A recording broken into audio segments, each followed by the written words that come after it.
and it's gonna be finishing the video. The best thing about those two is, sorry about this, we're back. Sorry about this. We're still doing the video.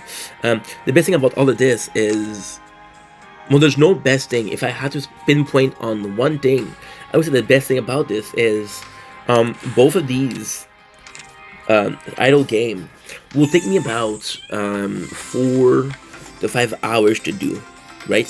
So Arknight is 2 hours maximum.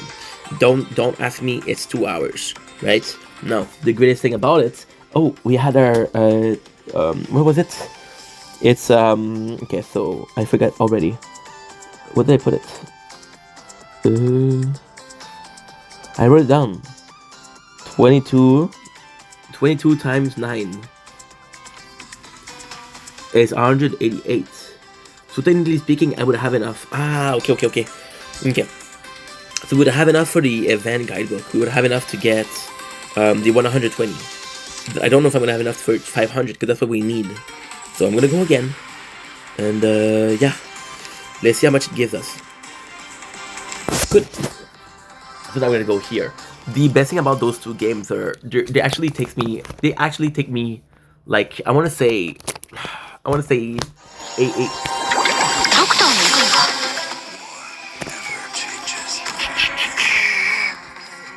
Okay, they actually take me. Oh, sorry guys, it's a bit too hot, too loud, too hot. They actually take me 3 hours. So the cool thing with this is I can actually do my videos with these. But yeah, I think it's phenomenal that we have 2 games. Now, I know I'm playing a lot of games. That's not the plan of the video, but this is it. So this is why I love those 2 games. This is why I'm playing games in the background also. Plus I get to do content, so it's a dream world come true. Anyway, I love you guys. Take it easy. Peace. Okay, we're good. Don't link. It's your boy Ink. Welcome to the show. This is doing well. Having a wonderful day on this. Holy, I'm sorry to say it's so bright. Nothing I can do. There's nothing I can do. I can try, but there's nothing I can do. Architected background. Today we're talking about a specific subject. It's the 5th February 2025. Talking about fear and apprehension. The fear and apprehension. We were talking about we were tasting a Kit Kat, and I was like, why is this different? And I was tasting a Kit Kat, and I realized that my videos are super long because I talk about myself. So this is my reaction to a Kit Kat. This is the experience that I had with a Kit Kat, right? And it's funny because when I made that video, I realized something that was kind of crazy. So, for example, Kit Kat is a perfect example, to be honest, because Kit Kat is not a candy bar that I love. It's not a candy bar that I love. So why this is so important is because by talking about my experience younger with Kit Kats, I actually talk about how much I don't like it. Because I talk about how much I don't like it, when it's time to taste, I'm like, holy shit, I didn't like it. And I was like, okay, well, this is kind of interesting because I had a different experience eating the candy bar, right? I had a better experience eating the candy bar, not talking about myself. So I was like, okay, well, how come this is so much better? And then there's apprehension and fear. So I know what you're saying. Ink, you don't fear eating a candy bar, that's bullshit. What are you trying to say? So what I'm trying to say, which is super simple, is the fear and apprehension actually plays a large role in your general understanding of what's going on. So what I mean by that is, for example, right? I use the example of bungee jumping. It's actually phenomenal, or parachute jumping. So if you're going to parachute jumping, right, and you're like, oh my god, I'm scared of height, I'm scared of height, I'm scared of height, I'm scared of height. There's a lot of chance that before you experience that, you're gonna be fucking afraid. And your brain is actually quite your brain's a sponge. Your brain's quite observing of how you react. So if your fear, it's actually quite interesting. So if you burn yourself, right? If you burn yourself, like, oh my god, this hurts, and I'm gonna touch fire again, right? If you're again going bungee jumping, right? You're like, holy shit, dude, I'm so afraid. So your brain is gonna heighten that fear because it's getting closer and closer. For example, if I put my hand, if there's a fire here, and I put my hand, right, I'm gonna be here, you're far. Your brain tells you, be careful, you're hot. Then you get closer and like, oh my god, oh my god, oh my god, oh my god, oh my god, oh my god. Okay, it's burning already. It's already burning me. When I touch it, it's burning. Right? So that fear of jumping from a plane or bungee jumping will actually heighten the closer you are to doing it. So that's why you're freezing up, right? This is why you're freezing up. For example, also, if you actually think about it, this is the fight or flight response. When I flight or fight, most of the time, if I flight, it's because I know I'm not gonna be able to win, and even if I fight, I know I'm not gonna win. So what changes?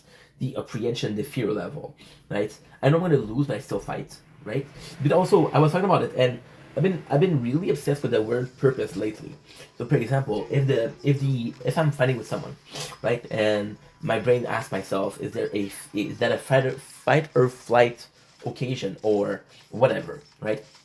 Then my brain will actually push me to wonder, why am I fighting this person? If to protect something, right? Can I run away? And if I run away, is there consequences, right? So your brain take into consideration that, and it's actually insane because this is how powerful fear and apprehension are. This is almost a mental case. I'm gonna eat a Kit Kat. So why are we talking about that? Why are we talking about Kit Kat bar?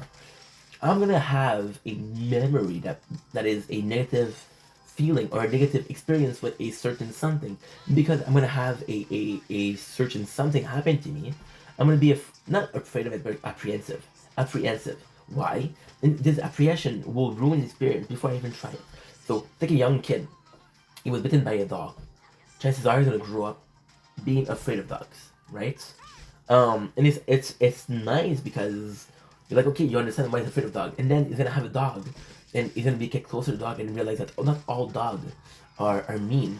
So this is actually therapeutic because he's like, holy shit, dude, holy shit, bro, I miss out so much. So with the chocolate bar, I was doing an intro. In my intro, I like to talk about my experience with something. I like to talk about, okay, so this is the Kit Kat bar. This is when I was a kid. I used to eat them. Did I like it or not?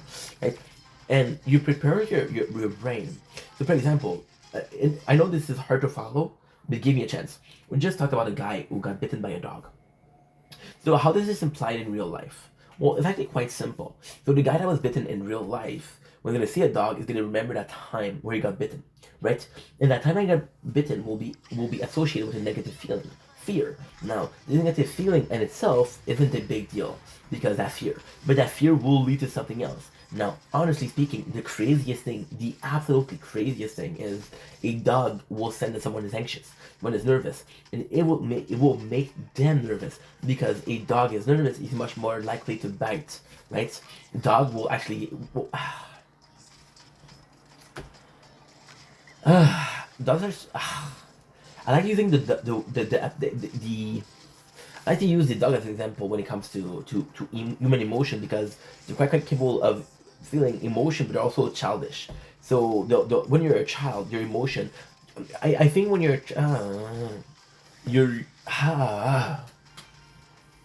it's harder. I think when you're a child, your range of emotion is lower because you didn't have experience, so you don't have apprehension, you don't have fear because most of the thing out of curiosity. For example, right? I was I said a story not too long ago about curiosity. What was I saying? No, okay, yes. I was talking about having KFC, which is true because this is my favorite restaurant, right? And I was having a Halloween costume, and I was so embarrassed because I was the only guy costume, and I was like, holy shit, dude, I'm 21 years old. What am I doing? And of course, I did it for content, and I was almost going home, but the apprehension for KFC, I was like, I'm so down to eat KFC.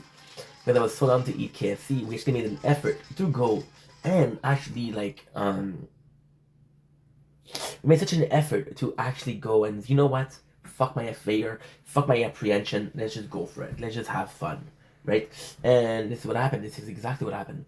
So I kind of appreciate the fact that right now we're in a situation where it's not necessarily it's not necessarily a fearful situation, but if you're talking about a bad experience and you're constantly reminded of that bad experience, like, holy shit, okay, well, I get it. And it works in both ways. What if curiosity was the parallel universe of a fucking apprehension? I'm curious, so I'm stepping over my fear, right? What if excitement was the parallel of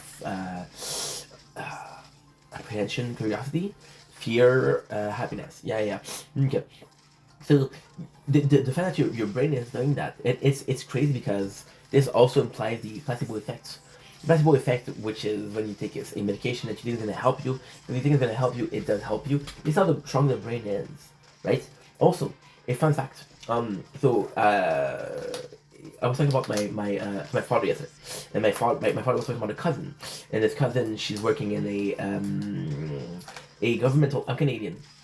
And in Canada we just legalized marijuana not too long ago. So we're having places and the work well, it's like a store that sells weed and edible, right? And she was working there, and they had this new product, right? And it was I don't know how it happened, but they were asking the employees to really sell it because it was a new product and do the promotion of this product. And it was edibles, but it was also with mushroom, laced with mushrooms, which makes you have this. I have these, and it's actually quite insane. They had these mushrooms.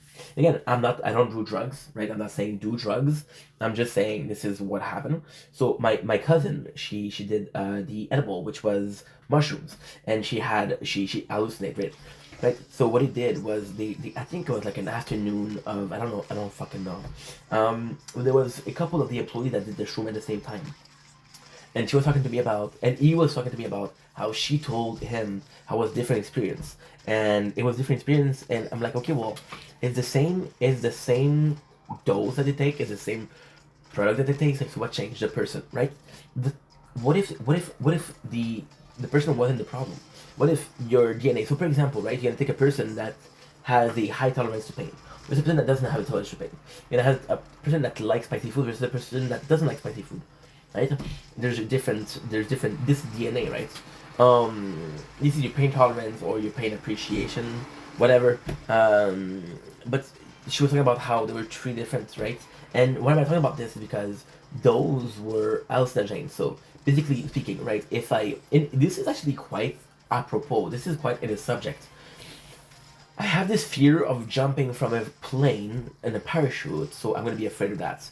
I have this mental state where I'm very calm, and although I'm seeing things because I took mushrooms, I'm seeing things that are very calm because I'm very calm. I'm very nervous as a person. I'm having a bad day, so when I hallucinate, this is gonna heighten my emotion of having a bad day, of being nervous, right? So they had different experience, and kind of fascinating because this is a enhancement. So, for example, right, I have glasses. I can't see without glasses. Well, I can see, but much. It's much better with glasses. So I would wear glasses to see things, right? But if it wasn't for those glasses, don't give me the power of vision. They don't give me the sense of vision. It's just heightened, right? So the whole thing, and the glasses also are a good example because you take the glasses and like, okay, well, how can I say that? We actually got a lot. I'm actually gonna make it. Holy, I'm actually gonna make it, guys. Sheesh. No, we're gonna make it.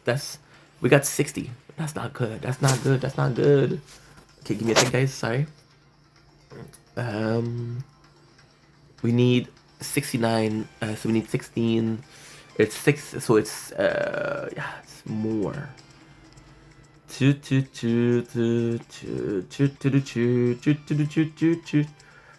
Okay, 54.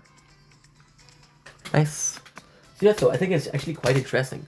I think it's quite interesting that we're pushing forward this idea of fear. And see, also, I'm not gonna get political, but I could.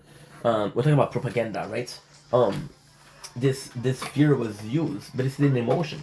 Imagine if you could create fear, right? You can create happiness for sure. You can create anxiety. You can push. You can force every single emotion on a person, right? And if you're able to create an emotion on that person, you can control them, right? This is actually really scary. So what I mean by that, right? I know, right? I know that. Okay, I'm gonna have a group of kids, right? And I'm gonna have two dogs. One of them is really kind and really likes kids. One of them is a bit traumatic. It's a bit. I've been traumatized, and he had bad owners. And this dog is more likely to bite, right? So I know this dog is a problem, right? So I'm not gonna put it with kids. But what if I was to put it with kids? So I would make it. I would put a situation that could be problematic in a situation that couldn't be problematic. I'm choose the problematic one. What if on purpose, I'm creating traumatic experience, right? And then you have that, and you're like, holy shit, dude, holy shit. I'm afraid of dog because I was bitten when I was a kid.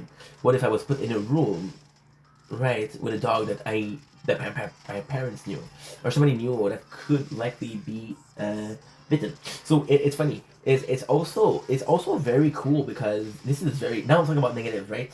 You can create an emotion of fear because you can have the emotion of fear. Oh my god, this is complicated. This is complex. You can create an emotion of fears, okay? And because you create an emotion of fears, you're able to create a need for comfort, right? So you're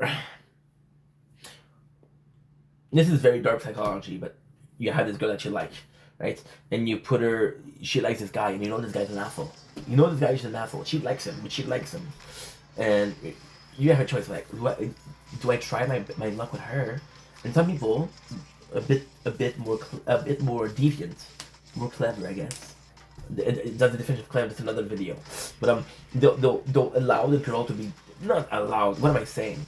But they'll accept the fact that they'll even push a girl to date this bad dude because she know that this bad dude will hurt her, and they know that they will be there to pick up the pieces, right? So if you're able to create this sentiment of fear, you're able to create this need for comfort, and the person who is creating the comfort, right, is there. So you take a person that does propaganda, right? Propaganda, but he does propaganda, but also offer a solution. Like, okay, this is a godsend, easy answer to a problem. But then you don't realize that problem didn't exist before that person came in, right? So we remember people like Bush. We remember people like that were using propaganda as a tool to get reelected, right? I'm just gonna say that. I say this, I say nothing, right? Like, holy shit, that's a control. It's negative. Only if I was talking about positive, right?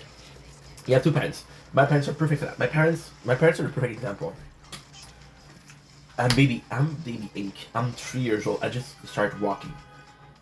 We're going down the hill, and baby Ink fall, right? And baby Ink fall, and he hurt himself. Now you'll look at this, and this is absolutely phenomenal. This is mind blowing.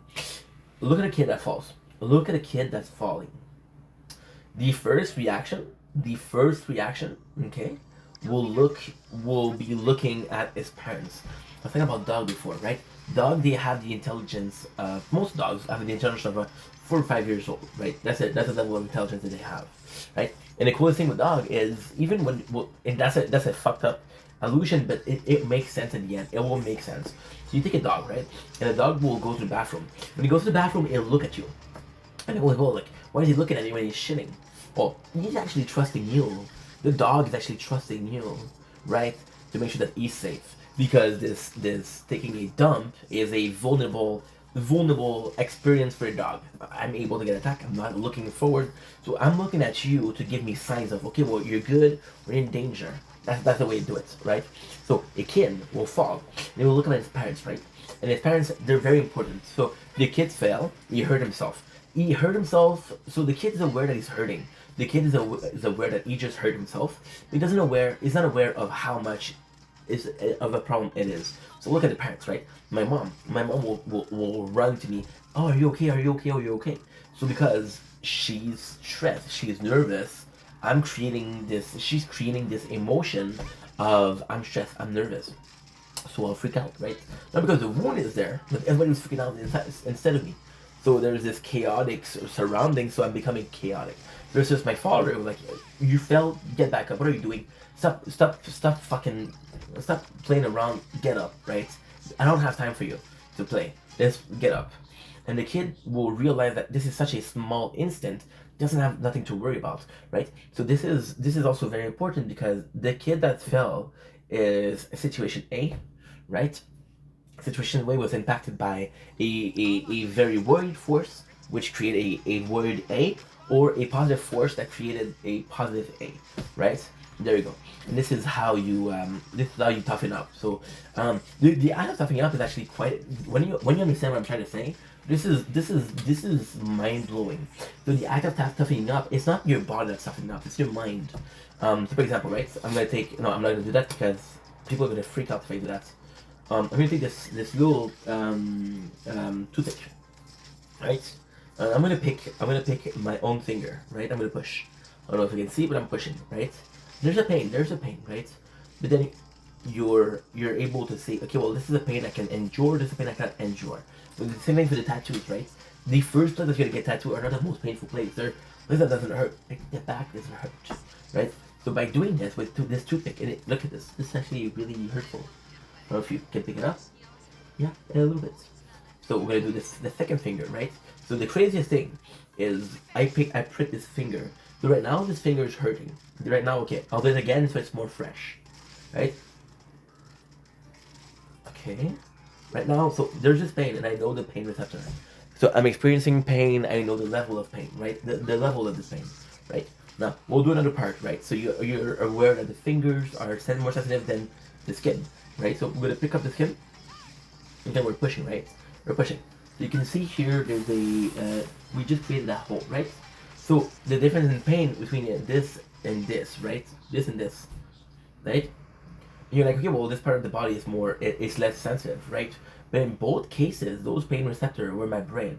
Those pain were like, can I endure it or not, right? No matter how much this was painful, as long as I know I'm not gonna get hurt, right? And that's why people answer and they break a finger, they break a leg, and there's no reaction. I remember being at a company called Corbec, and you guys know this. So we're doing pieces, and I cut something, and a piece fall on my leg. It followed my leg, and the nicest thing about that was I was on the floor, and I wasn't crying. I wasn't freaking out. I couldn't move. One of the fucking what you call it? Not manager-ish, but it's like, what is a chef de corps in French? In English, chef de corps. Contre-maître.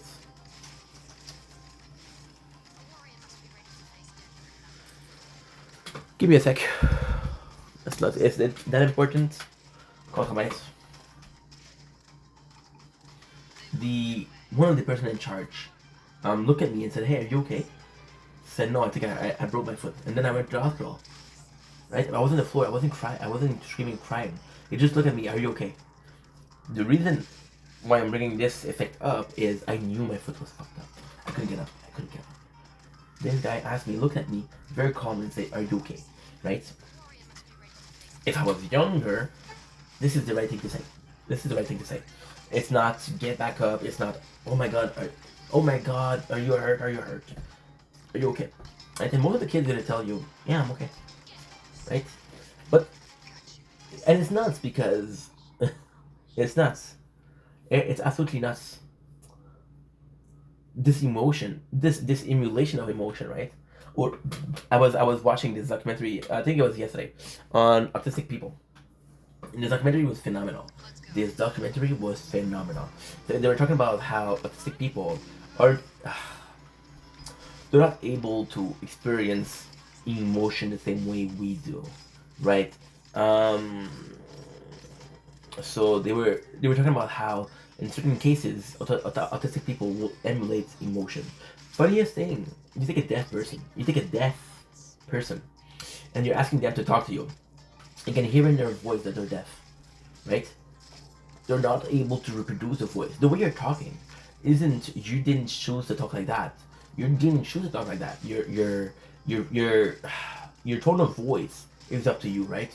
But the expression that you use, the pace at which you're talking about, they're all from your parents, right? That's why when you're with your girlfriend for a while and you're with your girlfriend and you guys talk, and she'll start using expression that you're using, and you'll start talking like her. I was dating this girl, and it didn't last long. I think it lasted like 2 weeks, and as a joke, I always say por favor, because okay, so I always say por favor because she knew me. We met through Inglaterra, right? She knew me, and Ink is able to speak French and English, right? In real life, I speak more French because my surrounding is more French, right? And as a joke, I always say por favor because wait, it's not French, it's not English. How many languages you speak, right? That's a soft flex, and I say that, and then she started singing it, and I noticed that she started singing. I'm like, yo, why? And I'm like, I know this is me, right? The quickness in which there was this almost assimilation of each other, which was crazy, right? And that's pretty much it. That is pretty much it. Anyway, that's long enough video. Fear and apprehension. How was that? I think that's one of my better videos that I did today. Okay, we did 2, but still.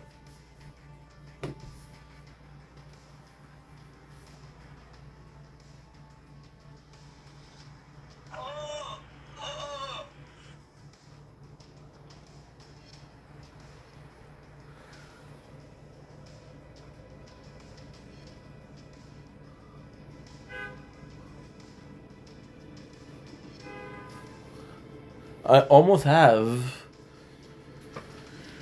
Yeah. Just switch to Tokyo Ghoul.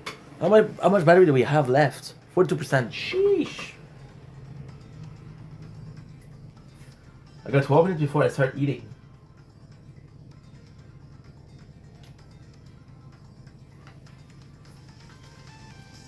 Okay, so we'll do this. Oh, okay. 58, that's 108.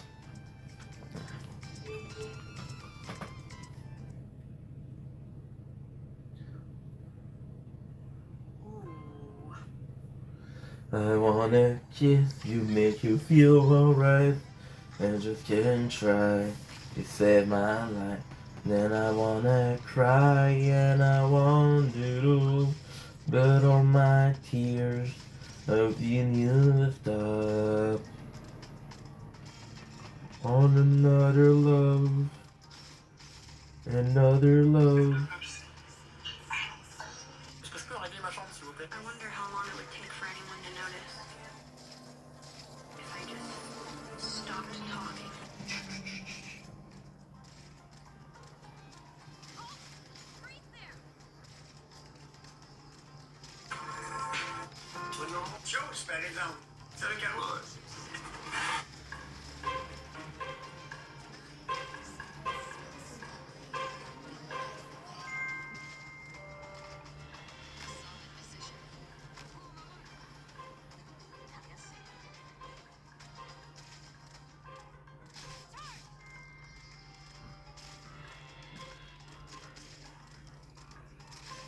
I mean, smart.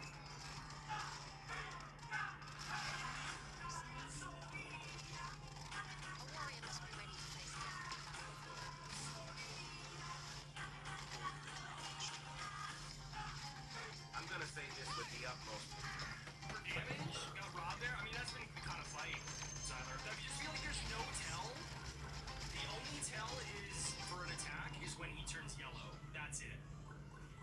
Like, I have no idea if he's gonna dash at me after slamming down. I have no idea if he's gonna do just stand there.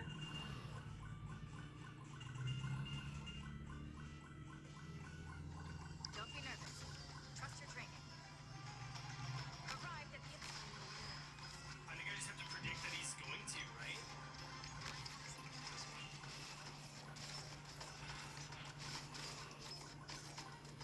No charge shot.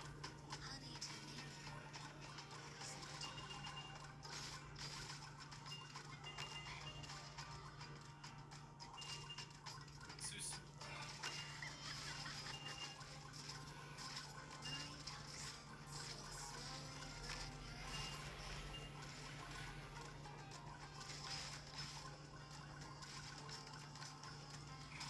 Dude, holy fucking sit still, you bitch!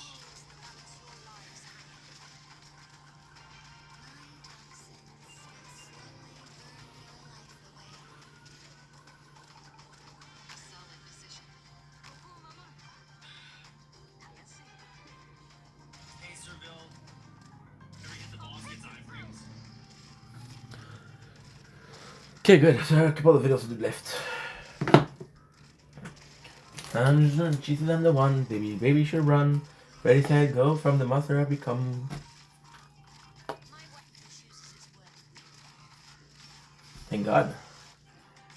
Then I wanna kiss you, make you feel alright. I just can't try to solve my night. And I wanna cry and I want it all. But all my tears of being used. Stop. Shit, the police, dude. The police. And I wanna kiss you, make you feel alright.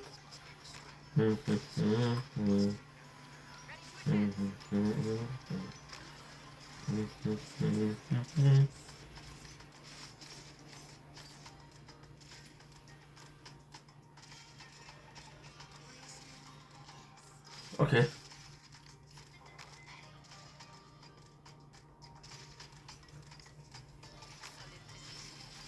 Good.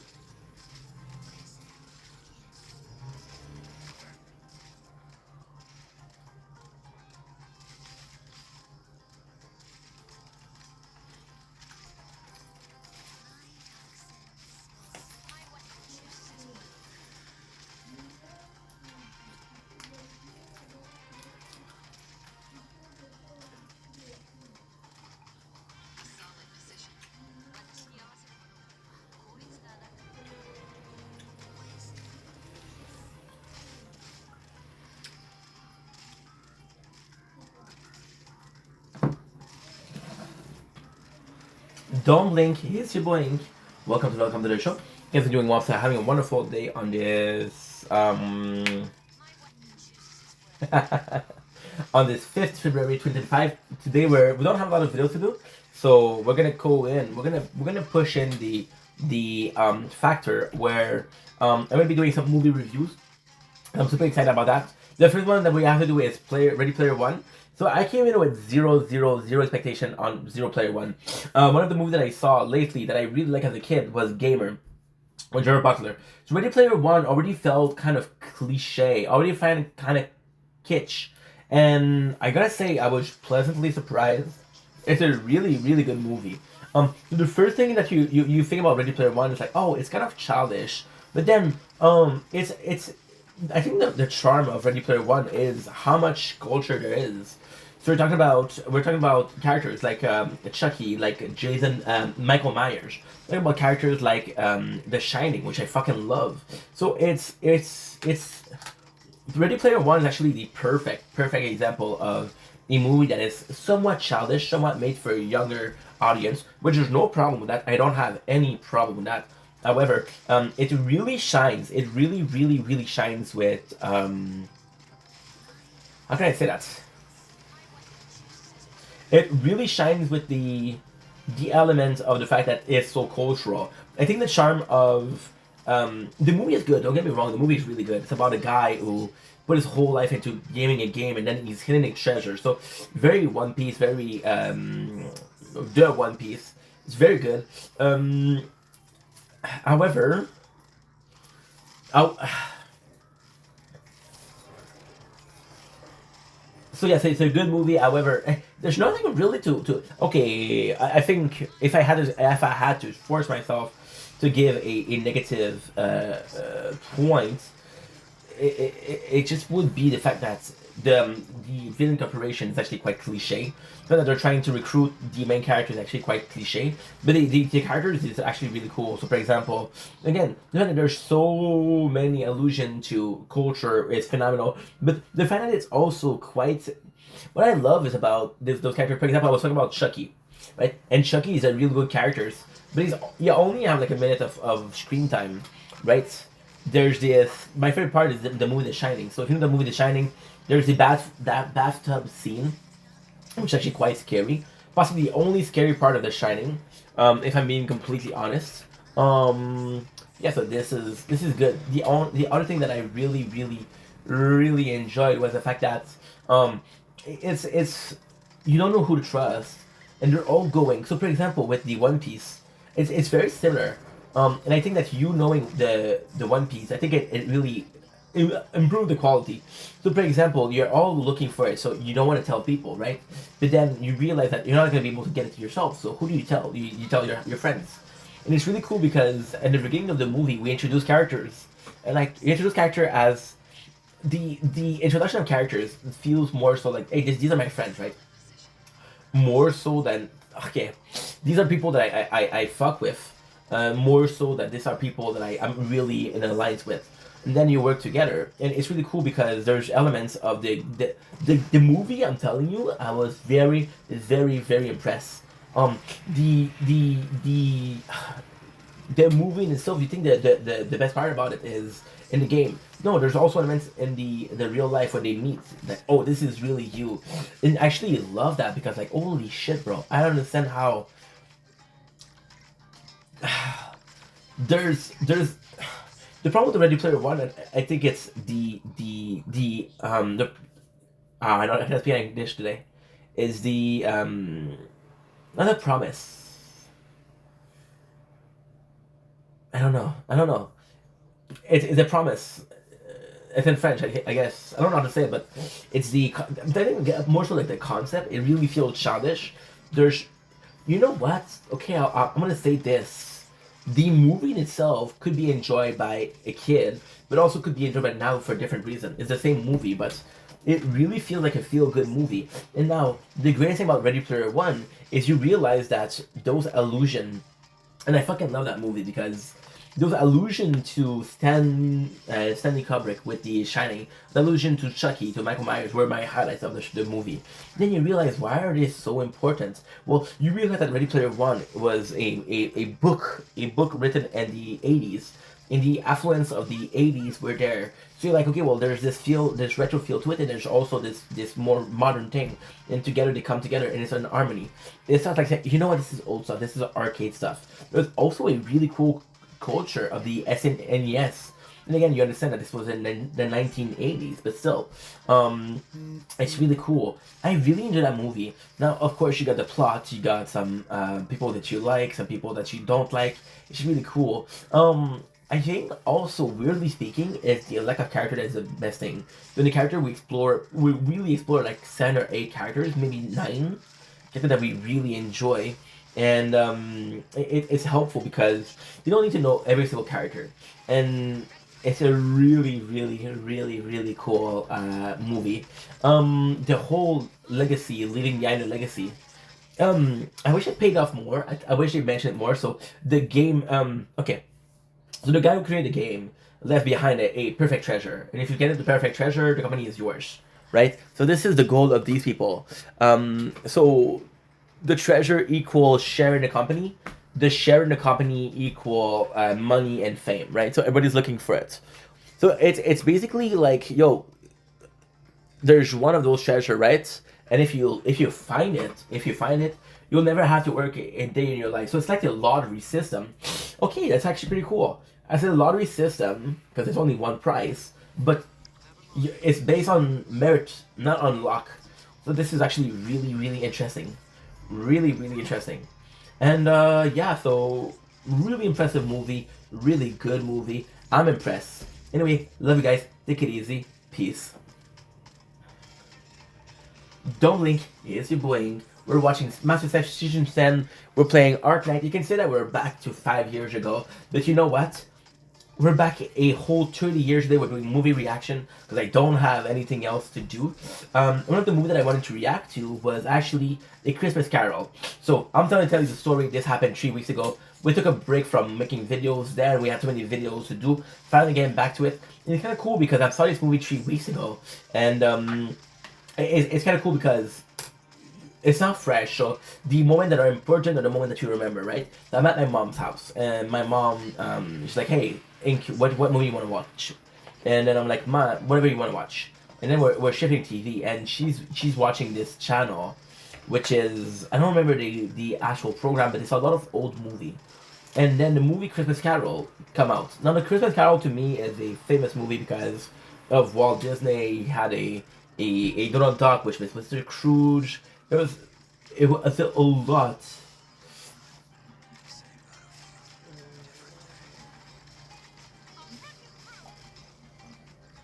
There's so many things. I mean, allusion to it. I was talking about Kingdom Hearts yesterday. There's allusion to fucking Christmas Carol in Kingdom Hearts. I grew up with a show that I love, which is Kenny vs. Penny. That's my favorite show. There's hints of Christmas Carol. There's a Christmas special, and there's a Christmas Carol. So it's really so influential. And the craziest thing is, I never saw the movie. I never actually saw the movie, but I saw a lot of part that was inspired by it, right? And because a lot of part was inspired by it, I actually knew what the story was. So we have this guy, right? And of course he's an asshole, and the movie's actually pretty good. He's an asshole and he's learning his mistake. Now, I actually really like this Christmas Carol. The problem that I have with this Christmas Carol is I don't know which one it is, so I'm gonna have to find the thumbnail. With the thumbnail, you'll be able to tell which movie I'm talking about, but there's possibly a better other version of it, right? It's nuts, bro. It's nuts. It's nuts because that movie is a fucking classic, and there's a reason why it's a fucking classic. The movie is so good. So with Scrooge, right? Scrooge is this horrible person. Sorry, we're watching MasterChef. That's why I'm unfocused. And we're also playing Arknight, but Arknight we're doing really good. So long story short, what happened is the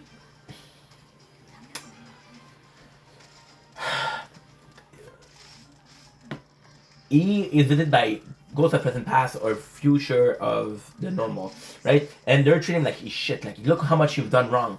And what I actually like about the Christmas Carol is even though he does wrong, he still thinks like, guess what? I'm right to do this, right? So for example, the Christmas past will show him his love life. He had this girl that she didn't like him, right? And because she didn't like him, because she actually liked him and he liked her back, they could have lived a happy life with her, but he was more focused on the work, right? And what's actually cool about that is like, yeah, but if it wasn't meant to be, it wasn't meant to be. Super cool. The goes to the present. Now I don't remember because it's been a while, but the goes to the present. He's showing one of his friends, one of his employees, and how broke he is and how much problem that he has, and like, ugh, fuck, right? And then you have the ghost of the future where he dies, right? And he dies broke, and it's actually a cool movie because it's really well made. There's always this resistance of, yeah, I was right to do this, but there's always also this such a side of him. For example, when you talk about the girl like Lex, like, yeah, I really liked her, and when he saw how much the other guy was suffering, like, ugh, should I understand, right? And when he's dead, it's like, I don't want to die here. I don't mind where I die, but I want to die here. So there's always this almost positive, this almost negative, this almost balance of the thing, right? So this is pretty good. The ending of the movie, I'll be honest, the only problem that I have with the movie is the ending. The payoff is so small. So the movie started, the movie starts with an intro where it's how this guy is, how much of an asshole he is, right? You got what? The ending is he's changing. Okay, we're watching MasterChef season 10. Nice. So I'm sorry, I'm getting emotional because it's a good moment. Oh.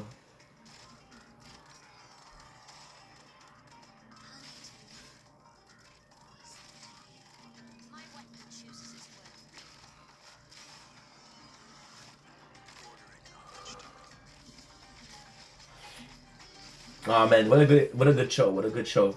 So it's funny. It's actually funny. The movie has a good intro. The movie has a good outro. So the movie having a good intro is the fact that we're seeing how much of an asshole he is. The outro is we're seeing him completely turn around, right? The problem with this is we're spending most of the movie, if not all of the movie, seeing how he changed. Now, why is it a problem? Actually, quite simple. It's a problem because the payoff for the change. So you spend, this is a movie is an hour and a half. You spend 10 minutes in the beginning, 10 minutes in the past, and the rest is all in the middle, which is past, present, and future. So the whole movie is about him changing, right? And the mistake that he made. And you get a small payoff. This payoff is like 5 minutes, and you're like, okay, well, he did change, and that's good, but, right? And also the problem that I have is, so in the Christmas past, there's this girl that he likes, but he has his family, right? So the Christmas present, he has his employees. Christmas future, there's nobody, right? So, okay, the Christmas future, okay, yeah. Christmas future, there's these two guys that they owe money to him. And it's like, yo, your debt is paid, don't worry, I've got enough money, we're good. The present, he's like, yo, he gives more money, he gives a better meal to the family, right? And then in the past, he's like, yo, I'm gonna spend more time with my kids, with my nephew and nieces. Right? There's actually a really cool reward because he's spending time with those people that were introduced in each part of the Christmas, right? The problem with that is, once again, it's no payoff. It's not like we see those characters, the life of the character, but the rest of the world, right? And the problem also with the movie is so small. So when you actually talk about the present, we talk about two houses, which is his house and the house of his employees, right? We're talking about maybe 4 or 5 characters, right? And you're like, it's nuts because the whole movie is such a huge movie when it comes to the 3 things. They really focus way too much on the 3 things. Present, past, future. Way too much. Way too much, and that's it. That's pretty much it. So, love you guys. Take it easy. Peace. Let's go. All units, prepare for contact.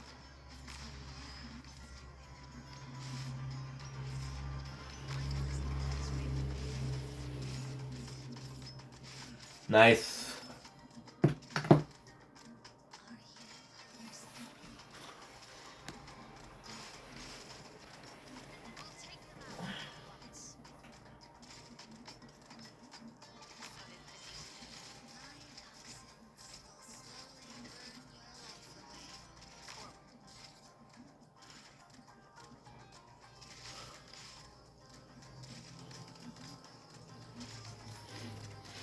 I'm thinking I'm going to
Let's fucking go.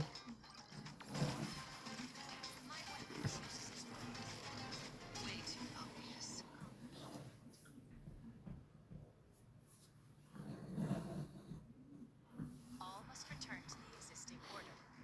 None may disobey. 54.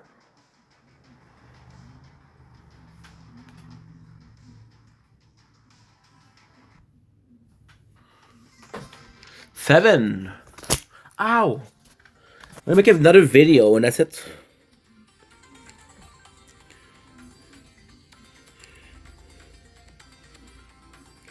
So we're gonna be needing 380.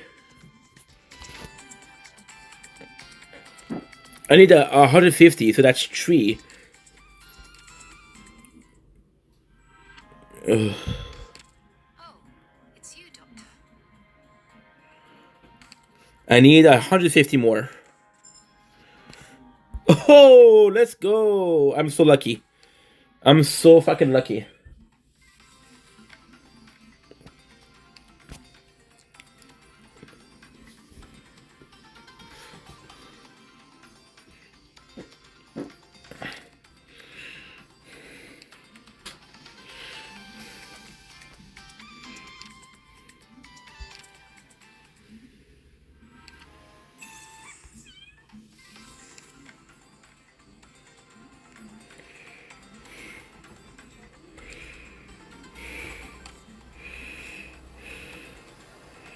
Or 6.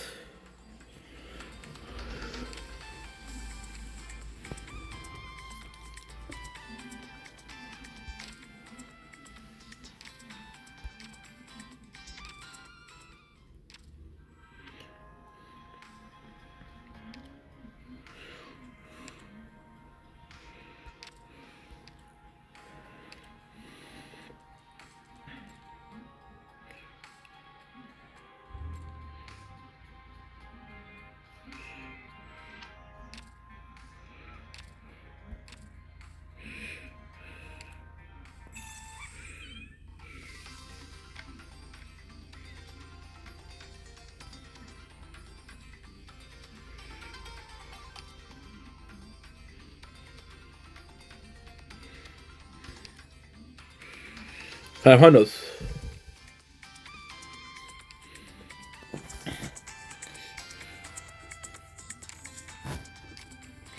Dude, I don't think I have her. Do I? I'm gonna hire a tire?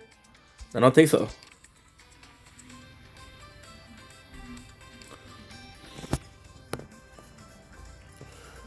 No.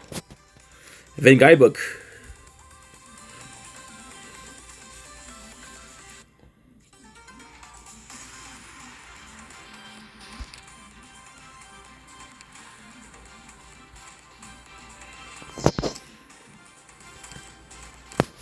Nice.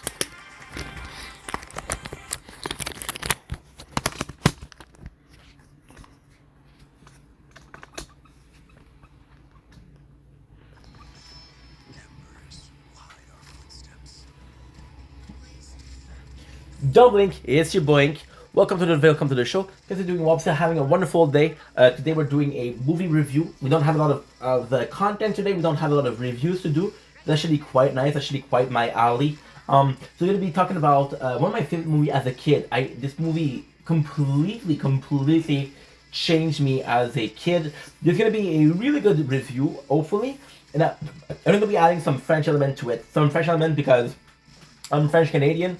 Although I don't think the movie in itself needed it.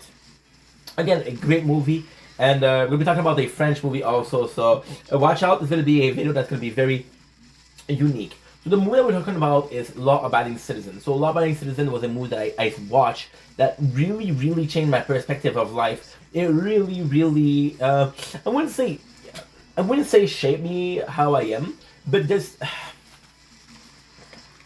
Okay, so we'll put it in a way that you understand. There's movies that really changed me, right? For example, I'm talking about Fight Club, talking about V Vendetta, right? Which are movies that really shaped me into the person I am today. That shaped V Vendetta, that shaped Steph. They really shaped me. So, Law Abiding Citizen is a very special movie in this case. It's one of the movies that, although didn't shape me into the person I am today, certainly had a step to do with the littlest thing. It's like I'm gonna put it the oddest way possible, but it's like a parents, right? And that parents give you this lesson, right? And this lesson is okay. I don't really need it. But then this lesson will snowball into other things. Which so, although it's not an entity that changed me, it's a snowball that changed me. So, Robin Citizen is a movie with Gerard Butler. I had a huge admiration for Gerard Butler. So, we're talking about the time where I just saw the movie Gamer at that time, which is a movie that we saw lately too. We saw the 300. 300 was crazy, and of course, Gerard Butler was in there. I had a huge admiration for him because it's like every single movie that he is in, I can respect the characters. So, Law Abiding Citizen is a character, a father which worked for the government, and that's really nice. And then they're going in, and he's cool. I fucking love these. Nice. I'm so happy that we got these. Cool. The reason why we're doing this is I'm gonna show you after. So and then his family, they goes in, and it's a really good movie. His family goes in, and they're having this nice dinner, and then there's a thief that goes in, and he comes in the house, and he kills his wife and his daughter, right? So it's like, okay, holy shit. But then the guy is actually Gerard Butler is such a good movie. Almost a anti-hero in a sense. I have a pimple. Right? So the reason why I like this movie so much is because he believes in the law, and then he feel like the law left him. So we get the story 10 years later. And I think the main character, Gerard Butler, is actually a really good character. But as I grew older and I grew more mature, I actually have an appreciation for the character of the character of Jamie Foxx, right? And the Jamie Foxx character it's a guy that truly believes. So, The Law Abiding Citizen is a movie about how kind of flawed the law system is, right? But the Jamie Foxx character, he's a character that's like, well, yeah, the law is flawed, but I'm not. Just give me a sec, guys. We're just gonna be repeating the